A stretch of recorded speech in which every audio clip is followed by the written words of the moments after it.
পূৰণ কৰিছে। এইকাৰণে মই মাননীয় মুখ্যমন্ত্ৰী ডাঙৰীয়া ৰাইজক মই ধন্যবাদ জনাইছো, কৃতজ্ঞতা জ্ঞাপন কৰিছো আৰু আপোনালোকক সকলোকে মই অনুৰোধ জনাইছো যে মাননীয় মুখ্যমন্ত্ৰী ডাঙৰীয়াক আশীৰ্বাদ কৰিব, যেনেকৈ তেওঁ অসমক আগুৱাই লৈ যাবৰ কাৰণে, অসমৰ 3.5 কোটি ৰাইজক আগুৱাই লৈ যাবৰ কাৰণে বিভিন্ন আঁচনিৰ যোগেদি বিভিন্ন পৰিকাঠামো গঠনৰ নিশ্চিতি যেনে আগুৱাই লৈ গৈ আছে, অহা দিনত যাতে মাননীয় মুখ্যমন্ত্ৰী ডাঙৰীয়া আমাক অসমত বহুদিন নেতৃত্ব দি অসমক যাতে আগুৱাই লৈ যাব পাৰে, অসমৰ ৰাইজক যাতে আগুৱাই লৈ যাব পাৰে, এই আশীৰ্বাদ আপোনালোকে দিব, এই অনুৰোধ জনাই আজি এই অভিলাষী আঁচনিটোৰ জৰিয়তে আমাৰ সকলো ৰাইজে যাতে আমাৰ উপকৃত হয়, এই কথা কৈ আপোনালোকে মোৰ শ্ৰদ্ধা জ্ঞাপন কৰি মই মোৰ বক্তব্য ইমানতে সামৰিছো। জয় অসম, ভাৰত মাতা কি জয়। খাদ্য ৰাজহুৱা বিতৰণ তথা গ্ৰাহক পৰিক্ৰমা আদি বিভাগৰ মাননীয় মন্ত্ৰী কৌশিক ৰায়দেৱক আমি ধন্যবাদ জনাইছো। আমাৰ মাজত উপস্থিত আছে আপোনালোক সকলোৰে বাবে সদায় চিন্তা কৰি থকা আমাৰ সকলোৰে আদৰৰ শ্ৰদ্ধাৰ মাননীয় মুখ্যমন্ত্ৰী ডক্টৰ হিমন্ত বিশ্ব শৰ্মা ডাঙৰীয়া এতিয়া তেখেতক ভাষণ প্ৰদান কৰিবলৈ অনুৰোধ জনাইছো।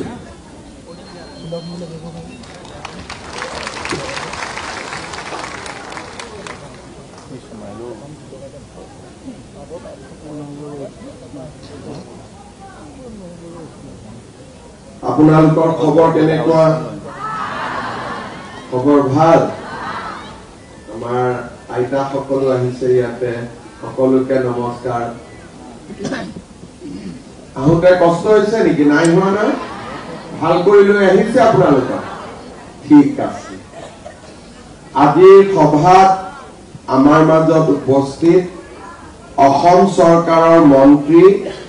শ্ৰী কৌশিক ৰায় ডাঙৰীয়া, মন্ত্ৰী অশোক সিংহাল ডাঙৰীয়া, মন্ত্ৰী ৰূপেশ গোৱালা ডাঙৰীয়া, আমাৰ সাংসদ বিজুলী কলিতা মেধি ডাঙৰীয়ানী, সন্মানীয় বিধায়ক সিদ্ধাৰ্থ ভট্টাচাৰ্য ডাঙৰীয়া, ৰমেন্দ্ৰ নাৰায়ণ কলিতা ডাঙৰীয়া, গুৱাহাটী পৌৰ নিগমৰ মেয়ৰ মৃগেন শৰণীয়া ডাঙৰীয়া, মুখ্য সচিব ডক্টৰ ৰবি কোটা ডাঙৰীয়া, অতিৰিক্ত মুখ্য সচিব বিশ্বৰঞ্জন চামাল ডাঙৰীয়া, আমাৰ ফুড এণ্ড পাব্লিক ডিষ্ট্ৰিবিউশ্যন বিভাগৰ কমিশনাৰ হেমন্ত ভূঞা ডাঙৰীয়া, কামৰূপ মহানগৰ জিলাৰ উপায়ুক্ত সুমিত চাটাৱন ডাঙৰীয়া, আই মাতৃসকল আৰু যুৱক যুৱতী বন্ধু বান্ধৱীসকল, আজি যদিও শংকৰদেৱ কলাক্ষেত্ৰত আমি ইয়াত উপস্থিত আছো, অসমৰ প্ৰায় 30,000তকৈও অধিক ফেয়াৰ প্ৰাইজ দোকানসমূহৰ লগত আমাৰ আই মাতৃসকল, হিতাধিকাৰীসকল সন্নিবিষ্ট হৈ আছে আৰু প্ৰতিখন সুলভ মূল্যৰ দোকানত আমাৰ একোজন সন্মানীয় অতিথিয়েও যোগদান কৰিছে। মই ইয়াৰে পৰাই অসমৰ চাৰিওফালে শদিয়াৰ পৰা ধুবুৰীলৈ, শিলচৰৰ পৰা জোনাইলৈ গোটেই অসমত আজি দিনটোত আমাৰ লগত সংলগ্ন হৈ থকা অসমবাসী ৰাইজক মোৰ নমস্কাৰ আৰু প্ৰণাম জনাইছো। আজি দিনটো আমাৰ কাৰণে এটা আনন্দৰ দিন। এই কাৰণে আনন্দৰ দিন যে মানুহক প্ৰতিশ্ৰুতি দিয়াটো সহজ, কিন্তু প্ৰতিশ্ৰুতিবোৰ পালন কৰা বহু কঠিন। যোৱা 5 বছৰত আমাৰ চৰকাৰখনে ৰাইজক বহু কথা দিছিলে আৰু যদি আমি দেখা পাওঁ 5 বছৰত আমি এটা এটাকৈ আমাৰ কথাবোৰ ৰাখিবলৈ চেষ্টা কৰিছো আৰু আমি বহুত ক্ষেত্ৰত সফল হৈছো। আজি আমি অসমত কিমান ৰাস্তা ঘাট বনালো, কিমান নতুনকৈ স্কুল কলেজ কৰিলো, কিমান চিকিৎসালয় কৰিলো, কিমান মেডিকেল কলেজ কৰিলো, এই দিশটোলৈকে নগৈ মই আমাৰ অসমৰ দৰিদ্ৰ শ্ৰেণী মধ্যবিত্ত ৰাইজৰ বাবে আমাৰ চৰকাৰে কৰা কামবোৰ আৰু আগলৈ আমি কি কৰিব খুজিছো আৰু তাৰ ফলত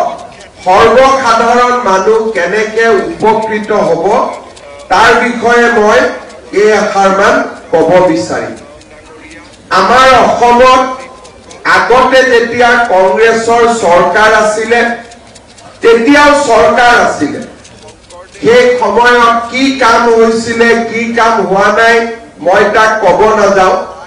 কিন্তু যেতিয়া আমি গাঁৱৰ ৰাইজক দুখীয়া মানুহক লগ পাওঁ সকলোৰে এটা আশা থাকে যে চৰকাৰ আছে আমাক বিপদে আপদে নিশ্চয় চাব। কংগ্ৰেছ চৰকাৰৰ দিনত দুখীয়া মানুহক চাবৰ কাৰণে ৫টা ৬টা তেওঁলোকে আঁচনি কৰিছিল। সেই আঁচনিবিলাক আছিলে যে দুখীয়া মানুহক ৫ বছৰত তেওঁলোকে এখনমান ধুতি দিছিলে, দুখীয়া মানুহক ৫ বছৰত তেওঁলোকে এবাৰমান লুঙি দিছিলে, দুখীয়া মানুহক ৫ বছৰত তেওঁলোকে এবাৰ কুটা দিছিলে আৰু দুখীয়া মানুহক তেওঁলোকে কেতিয়াবা আঁঠুৱা দিছিলে, কম্বল দিছিলে। এতিয়া এই গোটেইখিনি যদি আমি যোগ কৰি দিওঁ ৫ বছৰত এখন ধুতি ধৰি ললো ২০০ টকা, ৫ বছৰত এখন লুঙি ধৰি ললো ২০০ টকা ৪০০ টকা, ৫ বছৰত এখন কম্বল ধৰি ললো ৩০০ টকা ৭০০ টকা, ধৰি ললো এখন আঁঠুৱা ৩০০ টকা ১০০০ টকা আৰু ধৰি ললো কুটা দিলে আমাক ৭০০-৮০০ টকা। অৰ্থাৎ ৫ বছৰত আমি দুখীয়া মানুহখিনিয়ে ২০০০ টকা আৰু যদি বেছিকৈ কওঁ যে নহয় এইবিলাকতো দামী বস্তু আছিলে আমি লগত আৰু ১০০০ যোগ কৰি দিওঁ ৩০০০ টকা আমি ৫ বছৰৰ মূৰত পাইছিলো। তাকো কেনেকে পাইছিলো যে কংগ্ৰেছৰ মিটিং হ'ব, আমি মিটিঙত যাম, মিটিঙত ৫০০০ মানুহ হ'ব, খুঁটা কিন্তু আছে ২০০০। ট্ৰাকৰ ওপৰৰ পৰা দিলে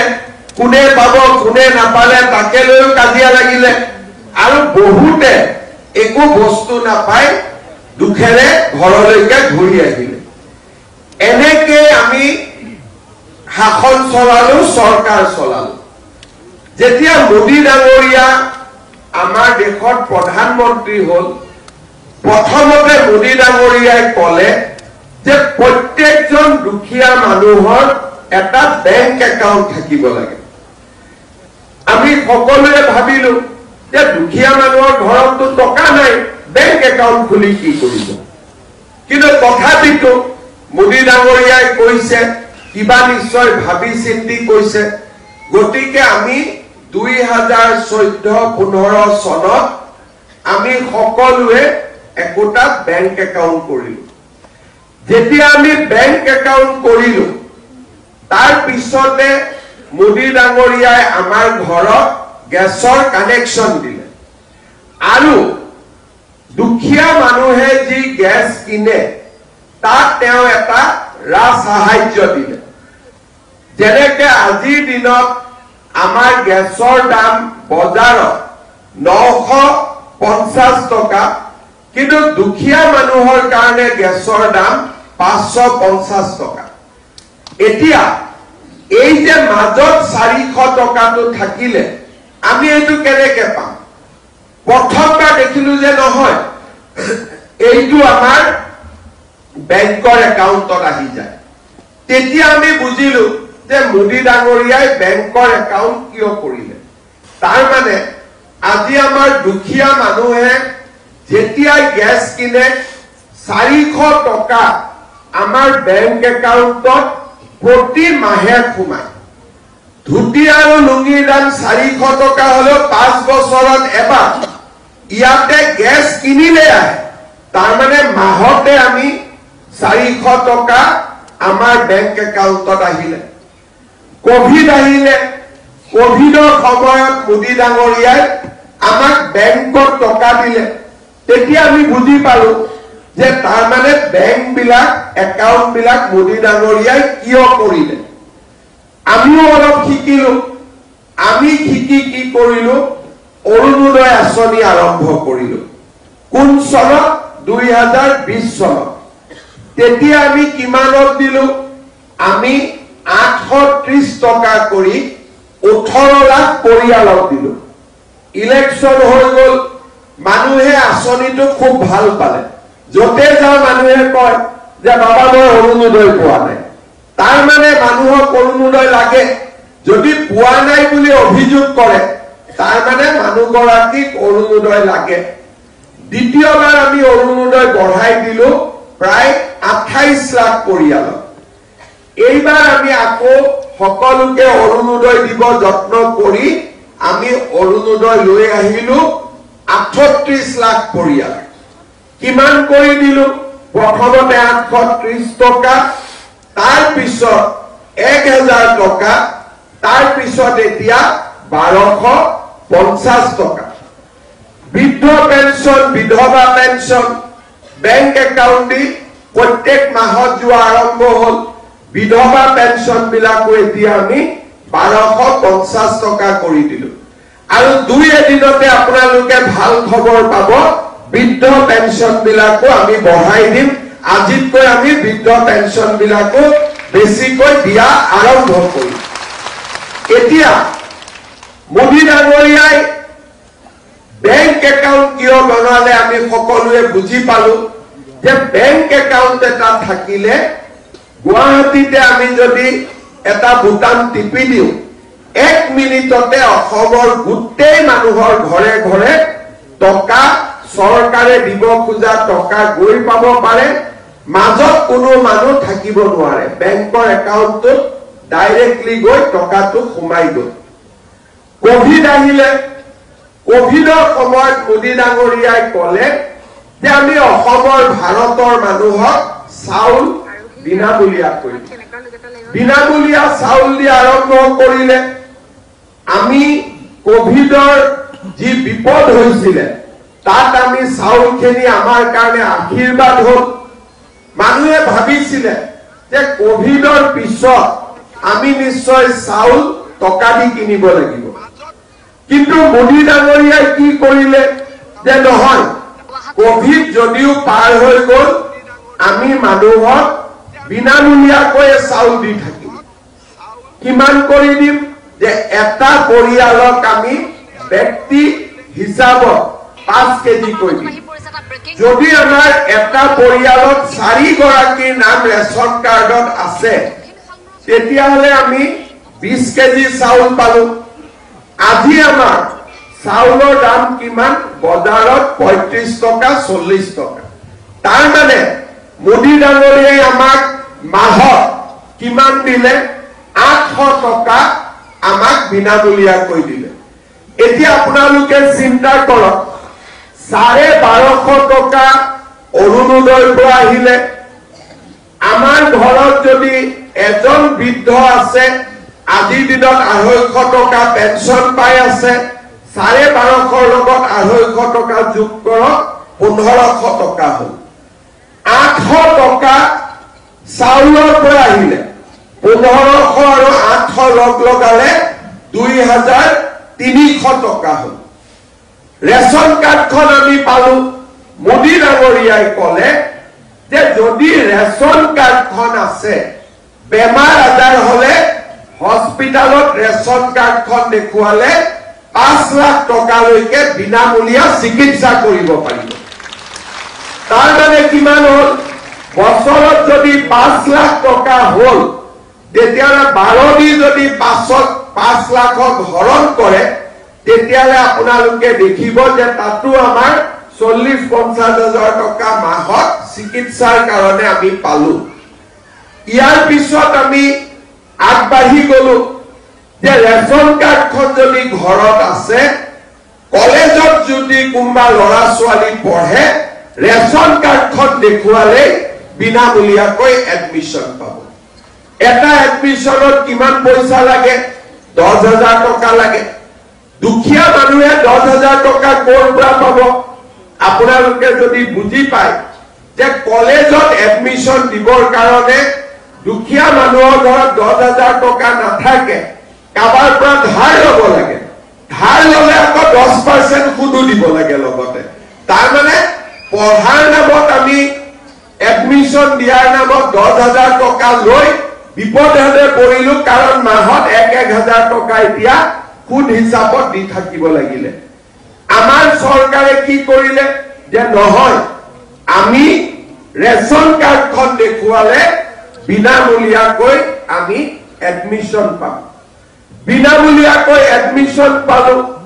তাৰ লগতে আমাৰ ছোৱালীজনী যদি কলেজত পঢ়িছে হায়াৰ সেকেন্ডাৰী পঢ়িলে ঘৰখনত 1,000 টকা আহিব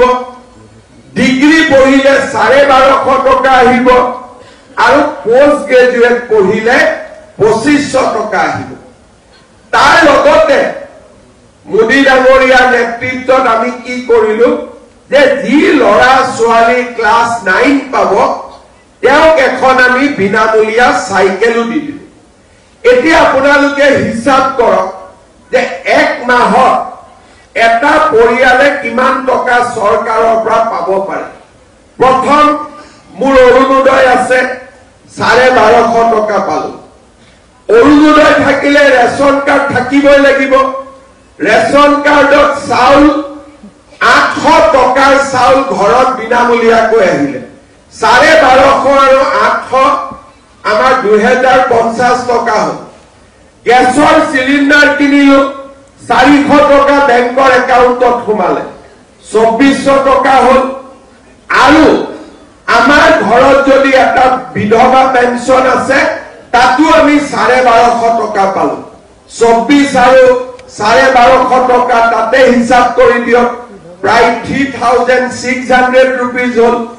তাৰ লগত যদি ঘৰত এজন বৃদ্ধও আছে আৰু 250 টকা পালে তাৰ মানে প্ৰায় 4000 টকা পালে বুলে নহয় ঘৰত ছোৱালী এজনী আছে যোনে কলেজত পঢ়ি আছে 1250 টকা আকৌ চৰকাৰৰ পৰা নিযুত মইনা আঁচনি পালে 5200 টকা হ'ল আজি যদি আপোনালোকে চাই যে কংগ্ৰেছৰ দিনত লুঙি ধুতি খুটা কম্বল আঠুৱা আৰু আমাৰ দিনত এটা পৰিয়ালত যদি অৰুণোদয় পৰিয়াল হয় এই অৰুণোদয় পৰিয়ালটোৱে 5000 ৰেশন কাৰ্ড আৰু অৰুণোদয় থাকিলে এটা পৰিয়ালে 5000 5500 টকালৈকে মাহত আজি সুবিধা পাই আছে মই ঠিকে কৈছো নে নাই এতিয়া আজি যদি হঠাতে ধৰি ললো হঠাতে অৰুণোদয় বন্ধ হৈ গল আমাৰ গুৱাহাটীৰ কিছুমান ৰিপৰ্টাৰে শিকাই থাকে অৰুণোদয় নালাগে নালাগে বুলি কম যে আমাক অৰুণোদয় দৰকাৰ নাই তো 1250 টকা অৰুণোদয় কাটা গল বোলে বিনামূলীয়া চাউল দালি আমাক নালাগে তাতো 800 টকা গল এনেকে নালাগে নালাগে কৈ থাকোতে 4000 3000 টকাটো ঘৰৰ পৰা নোহোৱা হৈ গল এতিয়া বস্তুটো তেতিয়া 3000 3500 টকা যেতিয়া ঘৰৰ পৰা নোহোৱা হ'ল ঘৰখন চলাবলৈ আকৌ মানুহৰ ওচৰত হাত পাতিবলগীয়া হ'ল লাগিবনে নাই হাত পাতিব লাগিব গতিকে আপোনালোকে বুজি পাওক যে এখন মৰমীয়াল চৰকাৰ থাকিলে এখন নিজৰ চৰকাৰ থাকিলে আমি কিমান বিলাক আমাৰ কষ্ট আমাৰ নোহোৱা হৈ যায় আজি কেইটামান দিন আগতে আমাৰ কিছুমান মানুহে মই নাম কব খোজা নাই আমাৰ চৰকাৰক বেয়া পোৱা কিছুমান মানুহ আছে তেওঁলোকে টিভিৰ সন্মুখত গৈ চিঞৰিলে আমাক অৰুণোদয় নালাগে নালাগে নালাগে মই বোলো নালাগে যদি এৰি দিয়ক তেতিয়া লাগাখিনিক আমি দি দিম ইমান মানুহে নোপোৱাকৈ আছে আকৌ কোনেও এৰিও নিদিয়ে বোলে যদি নালাগাখিনি এৰি দিয়ে তেতিয়া আজিয়ে আমাৰ হলত কিমানে অৰুণোদয় পোৱা নাই হাত দাঙকচোন চব এতিয়া এৰি দিলে আপোনালোকক দি দিব পাৰো ভাল পাবনে নাই আপোনালোকে লাগিবনে নাই আপোনালোকক ৰেডি আছে নে নাই ল'বৰ কাৰণে তো যিসকলে অৰুণোদয় নালাগে বুলি ক'লে আমি তেওঁলোকক বেয়া নাপাওঁ নিশ্চয় তেওঁলোকৰ ল'ৰা ছোৱালীয়ে চাকৰি পাইছে নিশ্চয় তেওঁলোকৰ ল'ৰা ছোৱালীয়ে কিবা ভাল উপাৰ্জন কৰিছে কিন্তু নালাগে বুলি কৈ আকৌ লৈ থাকিলে তেতিয়া দুখীয়া কেনেও নাপায় সেইকাৰণে আমি এইবাৰ অৰুণোদয়ত এটা বুটাম দিছো যে যাক নালাগে তেওঁ বুটামটো টিপি দিলে তেওঁৰ ঘৰত অৰুণোদয় বন্ধ হৈ যাব যাক লাগে তাৰ ঘৰত অৰুণোদয়টো পাই যাব এইটো ভাল নিয়ম হৈছে নে নাই এতিয়া আমি কলো আমাৰ সাংবাদিকসকলে অলপ প্ৰচাৰ কৰিব যে অৰুণোদয় পৰ্টেলত আমি এটা বুটাম দি দিছো নালাগে বুলি ক'লে হেঁচা মাৰি দিলে আমি জোৰ কৰি কাকো নিদিওঁ কাৰণ অৰুণোদয় বিচৰা মানুহ বহুত আছে এইফালে কিমানে হাত দাঙিছে চাম লাগে নে নাই অৰুণোদয় এতিয়া মই দিবই পৰা নাই এতিয়া মানুহে উল্টাই মোক ধৰি আছে যে অৰুণোদয় কিমান সুবিধা আহিছে আমাক অৰুণোদয় দিয়ক একফালে কৈ আছে দিয়ক আকৌ টিভিত কেইগৰাকী মানে কৈ আছে অৰুণোদয় নালাগে নালাগে আৰু নালাগে যদি সোনকালে দি দিয়ক আমি লাগাখিনি দিব পাৰো ইমান সমস্যা অৰুণোদয় নোপোৱা মানুহে সমষ্টিত গলে ধৰি দল যে আমি পোৱা নাই আমি পোৱা নাই আমি পোৱা নাই আপোনালোকৰ এমএলএ ধৰে নে নাই অৰুণোদয় নাপালে ধৰে নে নাই ধৰে গতিকে যদি সঁচাকৈ কোনোবাই মানুহৰ ঘৰত চাকৰি বাকৰি হৈছে কাৰণ আমি ল'ৰা ছোৱালীক চাকৰিও দিছো কালি ৫,৫০০ যুৱক যুৱতীয়ে চাকৰি পালে মই তেওঁলোকক মিটিঙতে কৈছো যে আপোনালোকৰ ঘৰত যদি অৰুণোদয় আছে আজি গৈ অৰুণোদয়টো এৰি দিব কাৰণ দুখীয়া মানুহে পাওক চাকৰি এটা যিহেতু চৰকাৰে আপোনালোকক দিলেই গতিকে আপোনালোকে আৰু অৰুণোদয়টো ধৰি ৰাখিব নালাগে এজন দুখীয়া মানুহক দিয়ক যাক অৰুণোদয়টো দৰকাৰ আছে মই ঠিক কৈছো নে নাই আপোনালোকে কওকচোন দুখীয়াজনে পালে বেছি মনটো ভাল লাগিব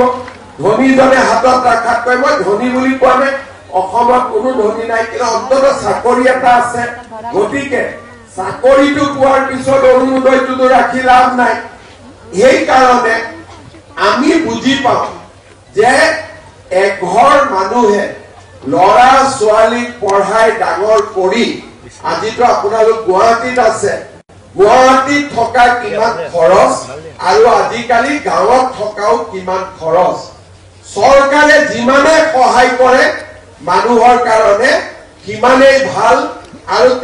তেনেকে আমি আজি অসমখন চলাই লৈ গৈ আছো আজি আমি ইয়াতে কিয় গোট খাইছো আজি আমি আৰু এটা নতুন আঁচনি ল'ব খুজিছো যে যাক যাক নালাগে তাক আমি কেতিয়াও জোৰ কৰি নিদিওঁ নালাগা মানুহক কেনেকে জোৰ কৰি দিব জোৰ কৰিতো দিব নোৱাৰি যাক লাগে তাৰ কাৰণে এই আঁচনিটো খুব প্ৰয়োজনীয় হ'ব মোদী ডাঙৰীয়াই আমাক চাউল দিলে কিন্তু চাউলেদিতো অকলে ভাত খাব নোৱাৰি যদি আমাক ঘৰত ভাত খাব লাগে আমাক দালিও লাগিব আমাক নিমখো লাগিব আমাক চেনিও লাগিব আমাক তেলো লাগিব তেতিয়াহে ঘৰখন হ'বগৈ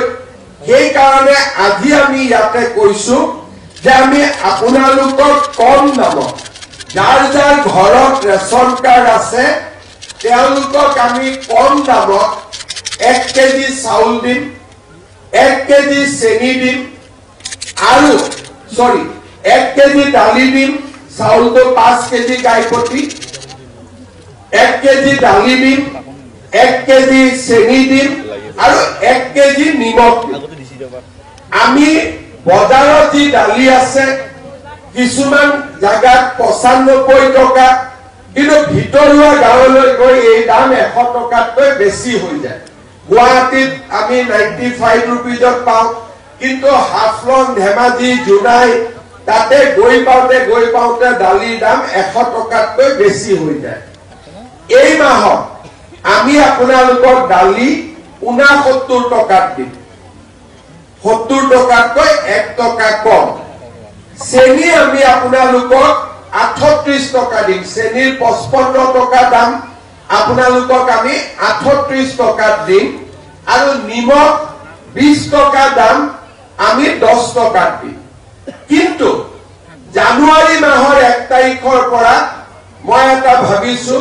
যে 69 টকা দিলে 1 টকা কোনে ঘূৰাই দিব দোকানীয়েতো 70 টকাই ৰাখি থব সেইকাৰণে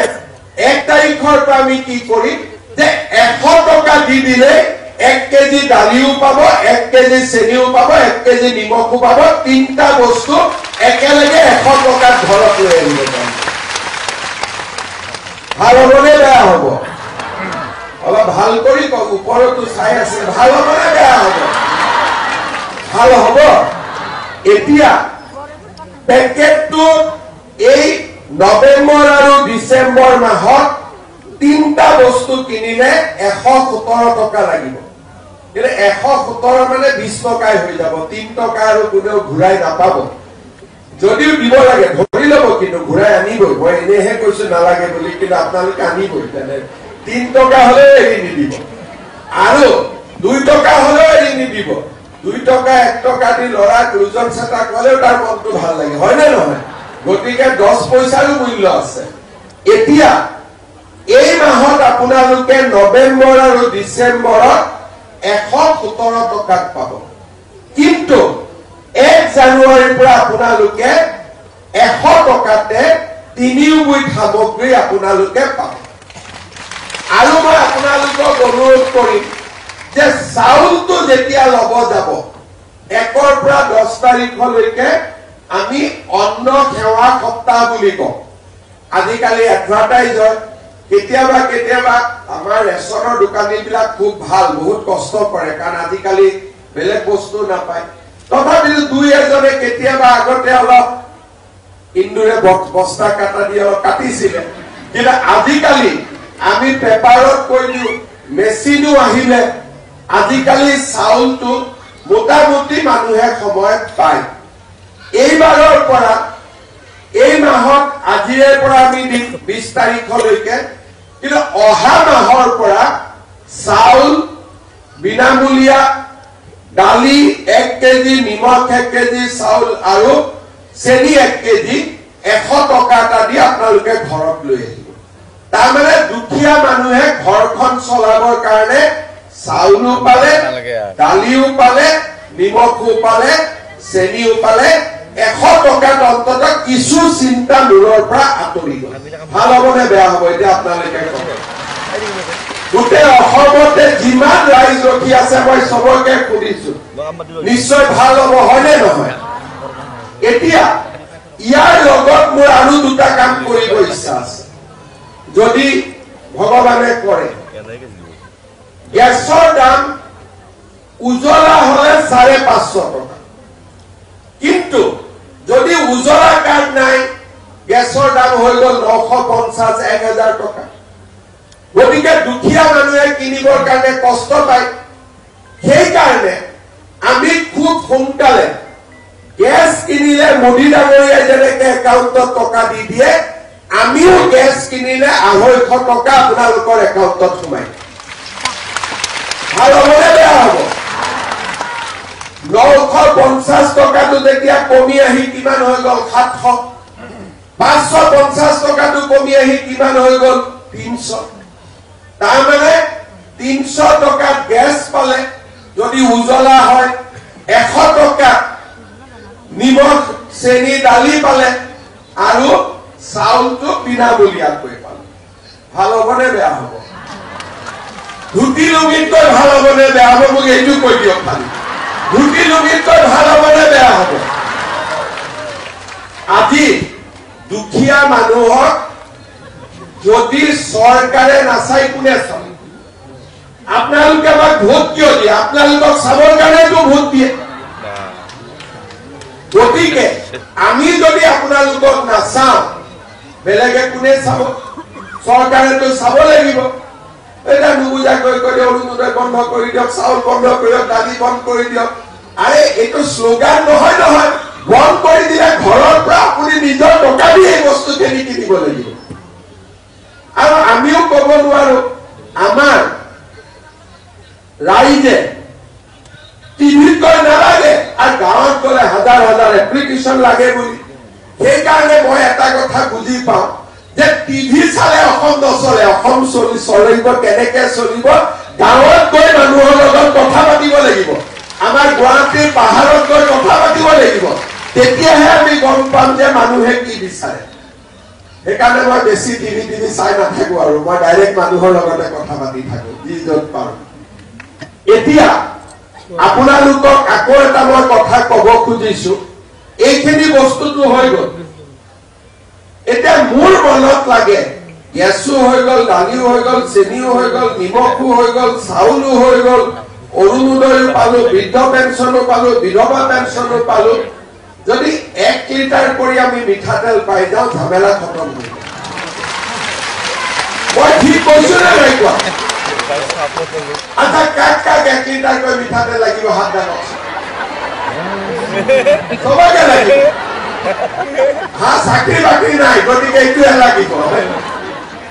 কাৰ ঘৰত কাম কৰি খায় এতিয়া আমাৰ কংগ্ৰেছৰ নেতাসকলে মোক কয় মিঠাতেল মুখ্যমন্ত্ৰী তেতিয়া মই কওঁ যে মিঠাতেলটো কিমান ডাঙৰ বস্তু এইটোতো কংগ্ৰেছে বুজি নাপায় মোৰ মনত আছে ঘৰত যেতিয়া আগতে মই সৰু আছিলো যেতিয়া জ্বৰ উঠে মায়ে মিঠাতেল গৰম কৰি নহৰু দি তেল মালিচ কৰে নে নকৰে আজিও আপোনালোকে কৰে নে নকৰে আৰু মাকে ঘৰৰ বাচ্চা মিঠাতেল দি মালিচ কৰি গৰমত দিয়ে নে নাই ৰ'দত দিয়ে নে নিদিয়ে দিয়ে নে মই ঠিক মোৰ যদি মোৰ বহুত পুৰণা হলতো 55 বছৰ হৈ গল গতিকে মই সৰু কালৰ কথা কৈছো কিন্তু আজিও এইটো নিয়ম আছে নে নাই বাচ্চাক মিঠাতেল দি মালিচ কৰা জ্বৰ উঠিলে এতিয়াও যদি মোৰ কেতিয়াবা জ্বৰ উঠে মোৰ পৰিবাৰে কি কয় যে অলপমান নহৰু আৰু তেল গৰম কৰি মালিচ কৰি দিছো কয় নে নকয় চবৰে ঘৰত একে কয় অসমীয়া মানুহটো তেনেকেই চলে সেইকাৰণে মই বুজো যে মিঠাতেলটো হৈছে মাক আৰু বাচ্চাৰ মৰমৰ মাজৰ এটা ডাঙৰ চিন দুখীয়া মানুহে বাচ্চাক আইচক্ৰীম খুৱাই গৈ মৰম কৰিব নোৱাৰে দুখীয়া মাকে বাচ্চাক মিঠাতেলৰ মালিচ কৰিয়ে মৰম কৰে ধনী মানুহে দোকানত লৈ যাব যে বাবাটো বৰ মৰম লাগিছে বল বুলি আইচক্ৰীম খুৱাব চকলেট খুৱাব টকা আছে খুৱাব কিন্তু আমাৰ গাঁৱৰ মধ্যবিত্ত আৰু দুখীয়া মানুহে নিজৰ বাচ্চাক মৰম কৰিব লাগিলে মিঠাতেল গৰম কৰি তেল মালিচ কৰি খুৱাই দিয়ে মৰম কৰে হয় নে নহয় মই ঠিক কথা কৈছো নে নাই মোৰ ভুল হলে ভুল বুলি কব আপুসকলেতো ভাল কৰি জানে আপু মই ঠিক কৈছো নে নাই কৈছো ঠিক কৈছো নহয় গতিকে এই কথাবিলাক আমাৰো এনে সাংবাদিক বিলাক গাঁৱৰে গুৱাহাটীত আহিলে কি হাৱা পানী লাগি যায় জানো গাঁৱৰ কথাবোৰ পাহৰি যায় গুৱাহাটীত আহিলে কৰ হাৱা পানী সোমাই যায় মই বুজি নাপাওঁ তই মিঠাতেল নালাগে মিঠাতেল নহলে দালিটো কেনেকে খাবি মিঠাতেল নহলে আলু ভাজিটো ক'ৰ পৰা খাবি সানফ্লাৱাৰ তেল আনিব লাগিব ইংলেণ্ডৰ পৰা কিন্তু আমাৰতো আৰু ইংলেণ্ডত কোনো নাই আমি ক'ৰ পৰা এতিয়া আনিম গতিকে আমাৰ কাম হল যে এইবাৰটো চাউল দিলো দালি দিলো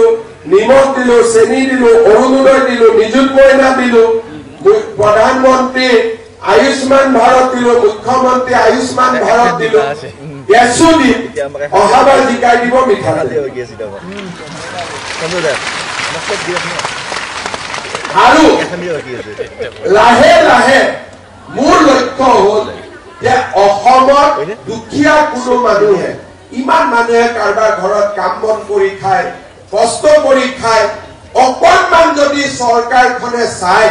অন্তত ৰবিবাৰে কামত নহাকৈও থাকিব পাৰিব দে আজি অন্তত এটা দিন ময়ো ৰেষ্ট লওঁ এতিয়াতো আমাৰ ঘৰত যিবিলাকে মই দেখি থাকো যাৰ ঘৰত যোনে কাম কৰে শনিবাৰেও কৰি থাকে ৰবিবাৰেও কৰি থাকে সোমবাৰেও কৰি থাকে যাৰ ঘৰত কাম কৰে সি ৰেষ্ট লৈ থাকে আৰু কাম কৰিব যোৱাজনীয়ে কষ্ট কৰি থাকে হয় নহয়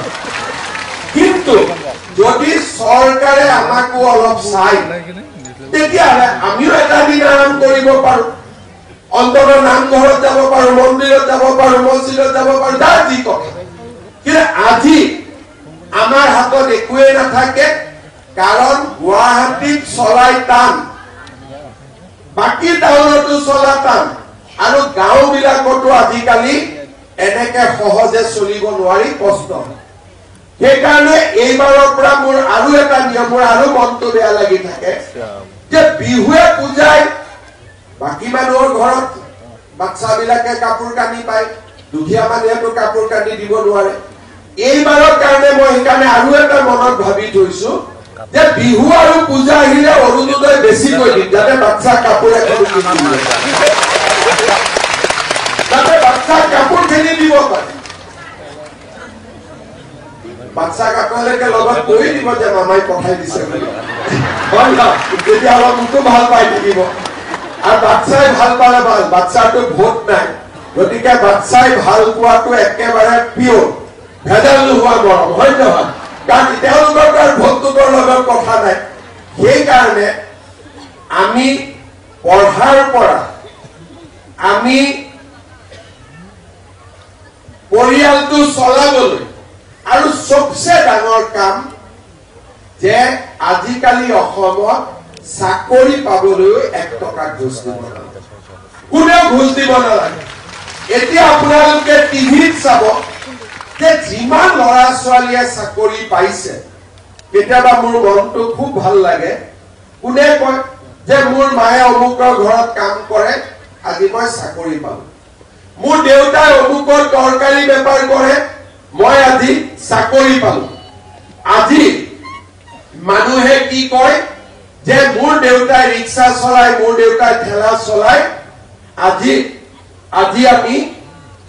সৰকাৰি চাকৰি এটা পালো যেতিয়া মই 1 লাখ চাকৰি দিম বুলি কৈছিলো তেতিয়া মোক সবে ঢুকাইছিলে কোন কি 1 লাখ দিব এই কয়বিলাক ভোটৰ কাৰণে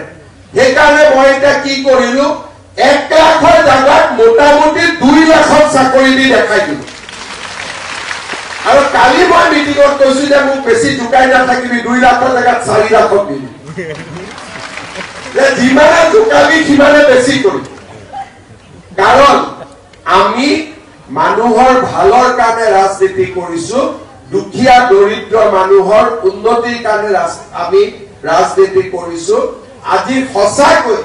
অসমত দুখীয়া দৰিদ্ৰ মানুহখিনি আগবাঢ়ি যাব পাৰিছে তেওঁলোকে অন্তত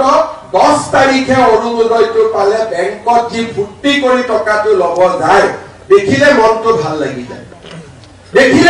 ভাল লাগি যায় আৰু এইটো 10 তাৰিখে যেতিয়া অৰুণোদয়টো আহে 11-12 তাৰিখে বেংকত যায়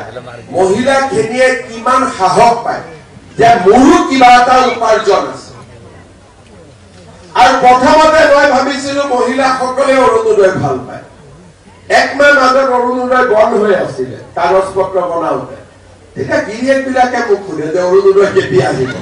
তেতিয়া মই গম পালো যে অৰুণোদয় অকল মহিলাই ভাল নাপায় গিৰিয়েকজনেও ভাল পায় ঘৰত মই ঠিক কথা কৈছো নে নাই গিৰিয়েকবিলাকে সুধি থাকে অৰুণোদয় আহিলে নে নাই বোলে এই মাহত অহা নাই ৰ কিয় অহা নাই জানো চিন্তা হৈ যায় হয়নে নহয়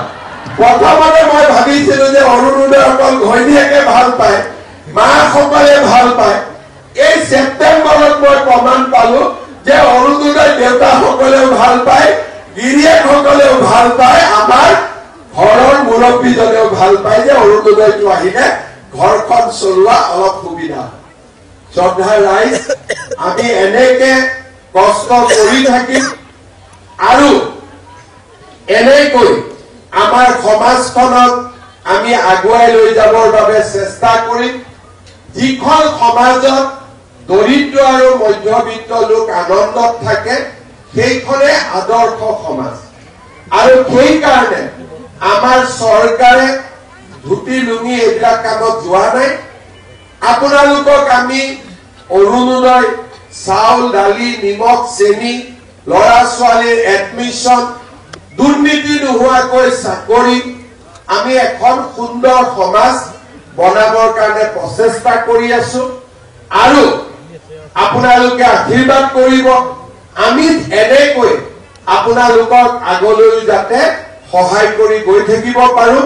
আকৌ এবাৰ কলো যে এই মাহত চাউল দালি চাউলটো বাদ দিছো মচুৰ দালি 69 চেনি 38 নিমখ 10 টকা কিন্তু 1 জানুৱাৰীৰ পৰা দালি 60 টকা চেনি 30 টকা আৰু নিমখ 10 টকা তাৰমানে গোটেইখিনি 100 টকাত পাব আৰু এনেকুৱা নহয় যে গোটেইখিনি কিনিব লাগিব যদি বোলে মই চেনিটো কিনিম ঠিক আছে বোলে দালিটো কিনিম ঘৰত আগৰ পৰা দালি আছে কোনো কথা নাই এতিয়া আপোনালোকক কেতিয়াবা আমাৰ সুলভ মূল্যৰ দোকানীসকলে ক'ব যে আমাক আমিতো বিজনেছ কৰিছো আপোনালোকক দিছো কিন্তু চৰকাৰেতো আমাক পইচা পঠোৱা নাই আমি আপোনালোকৰ পৰা কাটি লম সেইটো কথা নহয় চৰকাৰে অতিৰিক্তকৈ প্ৰত্যেক কেজিত 2 টকা আমি আমাৰ সুলভ মূল্যৰ দোকানীসকলকো দিয়াৰ ব্যৱস্থা কৰিছো যাতে আপোনালোকৰ পৰা কোনেও একো কাটি নলয় যাতে কোনো ইন্দুৰ নাথাকে যাতে পেকেট কেটা ফুটা কৰিব নোৱাৰে হ'বনে এই কথাটো আজি যেহেতু ৩৫,০০০ দোকানৰ সন্মুখত ৰাইজ ৰখি হৈ আছে গতিকে গ্ৰাহক আৰু দোকানী দুইটাকে সন্মুখত ৰাখি মই কৈছো যে 1 কেজি হ'ব কোনো নকমাব সুলভ মূল্যৰ দোকানীসকলক আমি 2 টকাকৈ লাভ দিম আৰু সমবায় সমিতি সকলকো আমি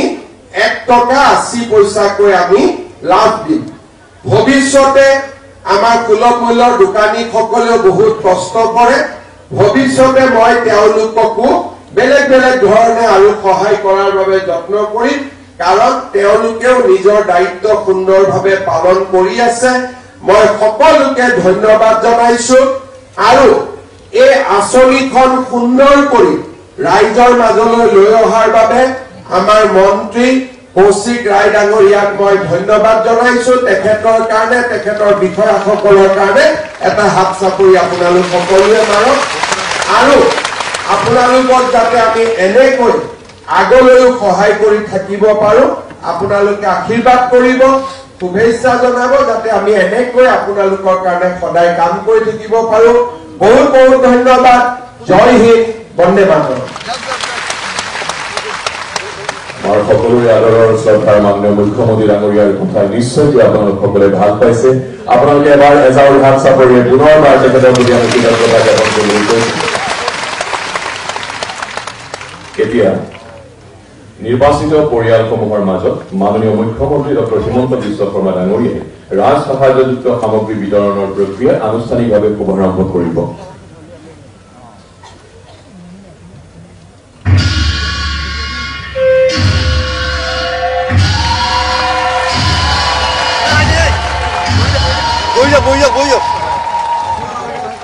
এতিয়া আমি মঞ্চলৈ আমন্ত্ৰণ জনাইছো ডিমৰীয়া সমজিলাৰ Moinamoti Bora old age home Sonapur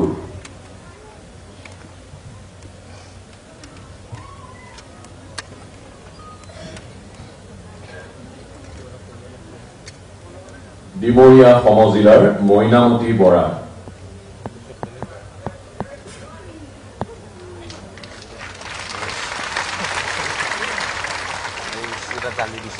এইবাৰ আমন্ত্ৰণ জনাইছো গুৱাহাটী চেন্ট্ৰেল সমজিলাৰ সোনা আসানীৰ চাইল্ড কেয়াৰ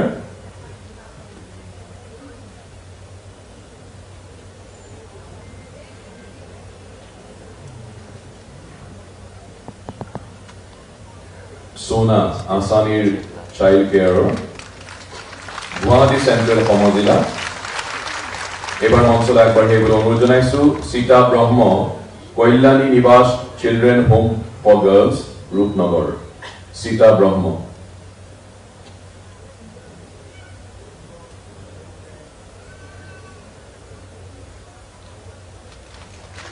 এইবাৰ দিছপুৰ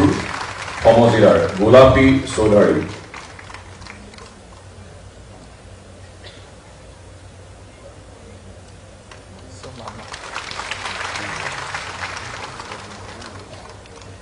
দিছপুৰ সমজিলাৰ গোলাপী চৌধাৰী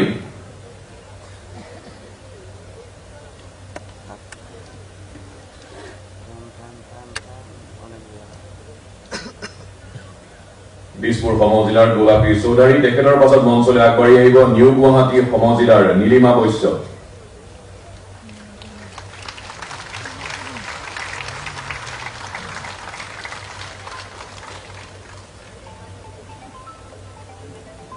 নিউ গুৱাহাটী সমজিলা নীলিমা বৈশ্য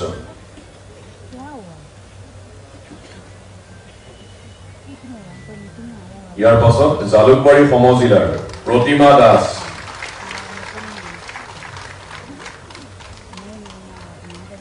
জালুকবাৰী সমজিলা প্ৰতিমা দাস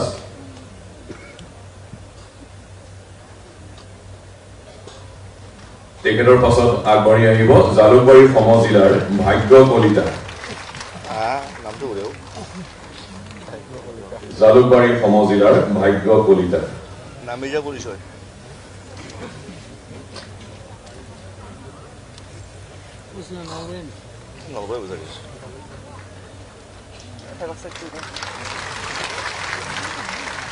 ধন্যবাদ জনাইছো আমাৰ সকলোৰে শ্ৰদ্ধাৰ মাননীয় মুখ্যমন্ত্ৰী ডক্টৰ হিমন্ত বিশ্ব শৰ্মা ডাঙৰীয়াক তেখেতৰ উপস্থিতিয়ে